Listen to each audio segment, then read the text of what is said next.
Hey guys, this is Yoda. In this video, we'll go over my prop paladin builds for specific dungeons, when to play spell ward, spell bop, freedom, etc., and when to use them in all the dungeons. We'll start with Priory. So in Priory, I play both spell ward and bop. That's because bop is really useful in the first area before you get to the pull after first boss. You can bop the impale from the knights. You can bop their disrupting shout and bleeds from the cats. Spell ward, however, is very useful. In the back half of the dungeon, you can spell ward on yourself in the cathedral pole. It's very useful as a defensive since a lot of the damage you take there is magical. You can spell ward on the second boss, do the soaks, and spell ward is also useful afterward on the mini boss and even the last boss. Spell ward is very useful in the back half of the dungeon, but it's not very good in the first half, so I play bop. I do also play tier. I have tier in Priory because I think it's a relatively difficult dungeon.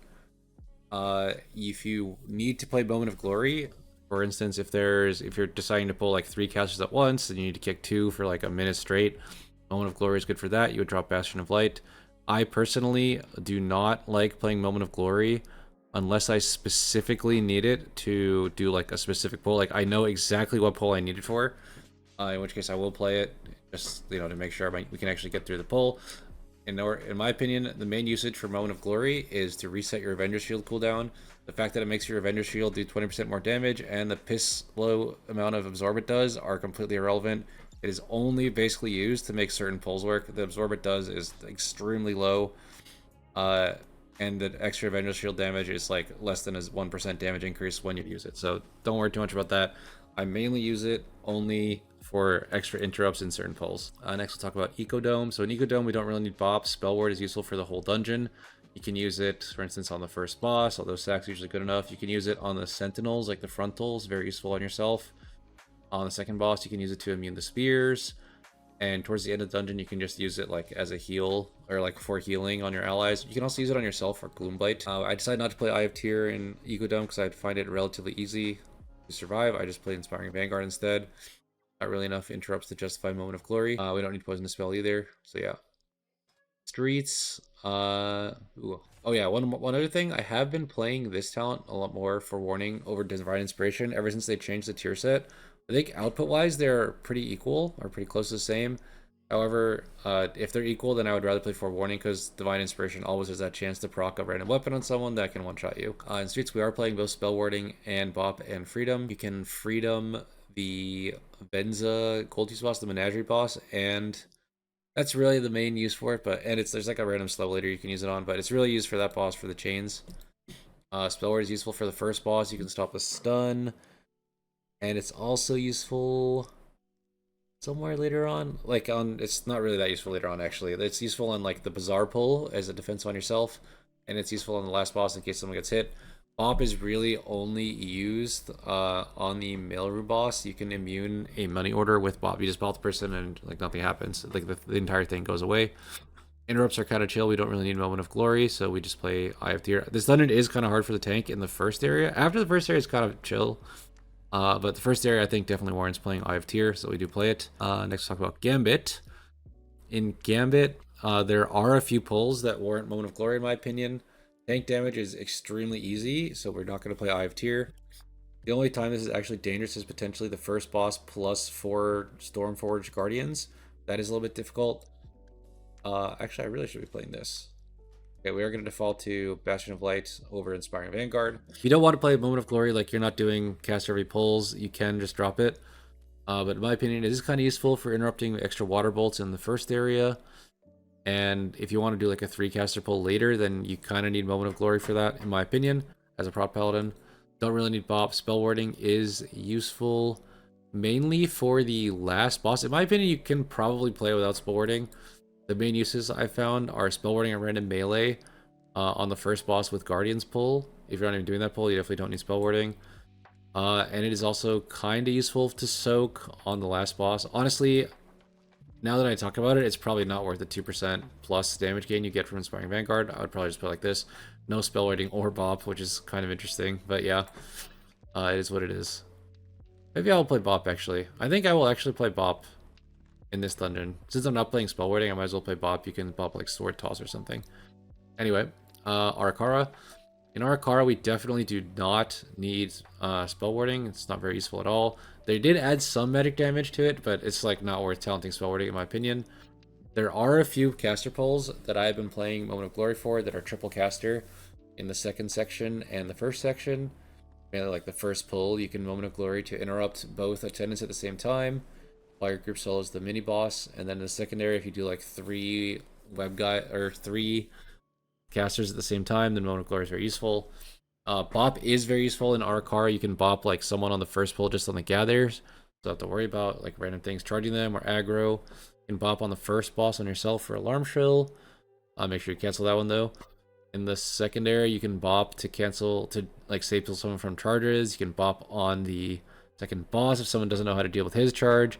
And you can also bop in the last area for the winged carriers on your allies. It's actually a very, very good bop dungeon. Freedom is also very useful. There's a few roots in here, like on the last boss.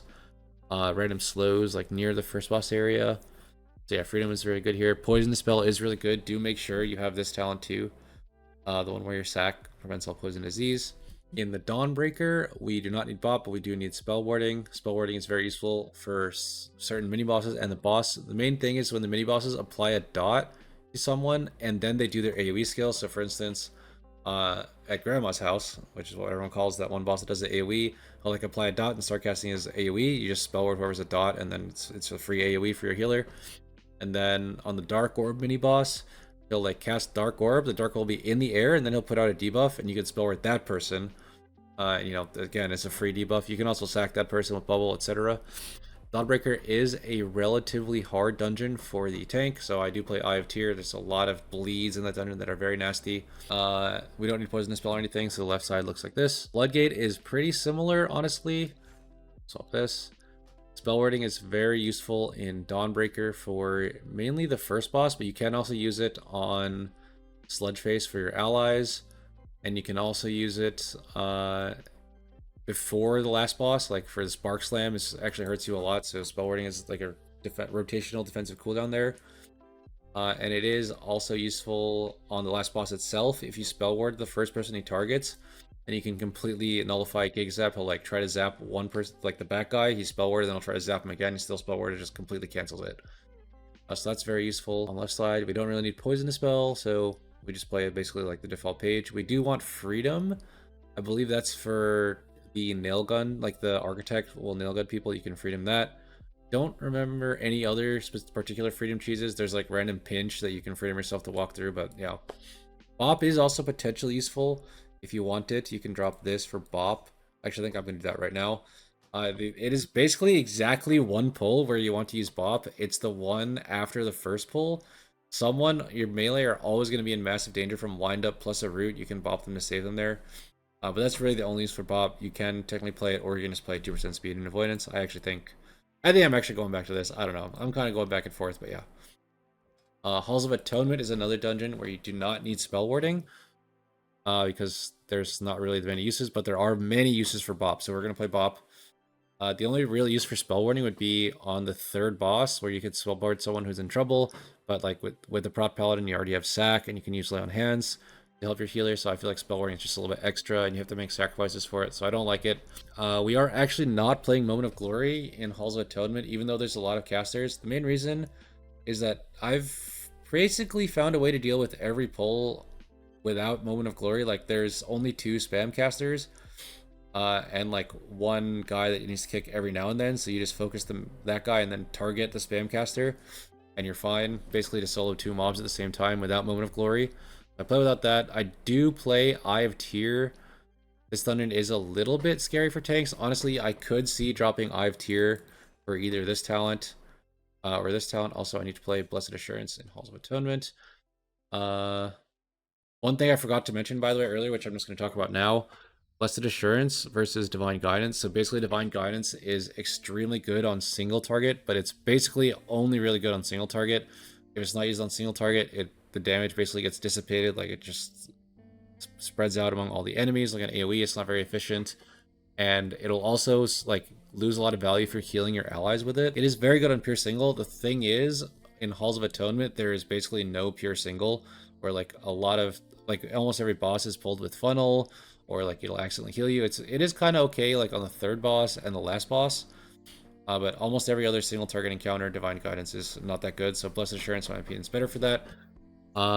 Floodgate, I believe, is pretty much the same way. Divine Guidance would be good on the last boss. It's not that good on Swamp Face because like your allies kind of soak the healing, and the healing is like really useless from Divine Guidance. So I don't think it's that good on Swamp Face, to be honest. It's kind of more useful for the rest of it. Dawnbreaker, it is quite useful. It does a lot of damage to Ration and the second boss and the first boss. So all three bosses are pure single, mostly. So Divine Guidance is actually good there. Ara-kara, I think Blessed Assurance is better. Almost every boss has adds, and there's just a lot of AoE that needs to be done, so Blessed Assurance is good. Gambit, I think, is a Divine Guidance dungeon. The second and third boss both get hit really hard by Divine Guidance. And the first boss does, like, eventually, like, at the start it's kind of bad, but later on it's definitely really useful. Streets is a lot of single target. Divine Guidance is good. Eco Dome, I think, just doesn't really have big enough target counts to warrant Blessed Assurance. Although, to be honest, Divine Guidance isn't that useful. I could see playing either one. The first boss, like, you get decent value on it. Second boss is, like, basically completely useless because there's always funnel on second boss the way I play it. And on third boss is like there is some funnel at the start and then not much at the end, so it's kind of like a wash. You could play either one. But yeah, so that's the talent breakdown. Sorry, I kind of like jumped around a bit. Now we'll talk about spell block. So if you watched some of my other videos, you know that it is possible to hit 100% spell block, assuming you have your buffs up. Basically, if you get to 52% block and you put up Faith in the Light plus Barricade of Faith, and you have this talent always, then you hit 100% spell block. So if there are very dangerous spell abilities that can be blocked that count as spells, spell block is really useful for those dungeons. And you need to hit a certain mastery breakpoint to have that amount of spell block. But if you don't need the spell block, then that mastery would be better off like as verse or crit or something usually. So where do I play spell block? Definitely play it in Priory. It's very useful in the back half of the dungeon. The Templars have like an auto attack thing that does magic damage that can be blocked. You can block the Knight's Divine Toll, or Sacred Toll rather. For some reason you cannot block Alien Emerlands, but whatever. You can also block the mini boss and the last boss, which people tend to not kick. Spellblock is very useful in Priory. I would definitely play it there. Eco Dome. You definitely want Spellblock. You can block Gloombite at the end. You can block the Sentinels, Tank Frontal, and you can also block the Rift Bite on the second boss. So it's very useful in Eco Dome. In Streets, it's also very good. You want to block Proxy Strike. That is honestly the main ability that you want it for. It's Proxy Strike. Yeah. There used to be some bulls that target you, but they don't target you anymore. Oh, also, sorry, Static Mace in Streets, the Bazaar area where the strong arm spawn. Static Mace can be blocked, so you can spell block that too. Make sure you spell block in Streets. In Gambit, I would say it's not necessary whatsoever. There's basically all the spell blockable damage is like AoEs, but in Gambit the tank is like not in danger at all. So I would not play spell block. I would just go full dam crit verse. Ara-kara, don't need it. Nothing to spell block. Dawnbreaker, you definitely want to play spell block. You can use spell block on the first boss, which is actually very important. You can basically survive the tank buster with no cooldowns or just live tier with spell block. But you cannot do that without. Also, there's a lot of random tank busters, like Terrifying Slam. That spell block is very useful again. So definitely play it in Dawnbreaker. In Floodgate, I would say it's very useful as well for the first boss, Big Mama. I guess it's the second boss nowadays. And also the Spark Slam at the end. Mastery is very good. Mastery is also just very useful in Floodgate in general because Mastery, part of your Mastery counters dots. And a lot of the damage you take in Floodgate is a magic dot. In Halls of Atonement, you do not need spell block, so I just play full crit burst. Alright, that covers the spell block and the talents for Prot Paladin. There will be a spreadsheet link below this with covering all of that, and also my talent load.ex with like all my raid builds and random stuff will also be available for export there. So yeah, alright, that's the video. Thanks for watching.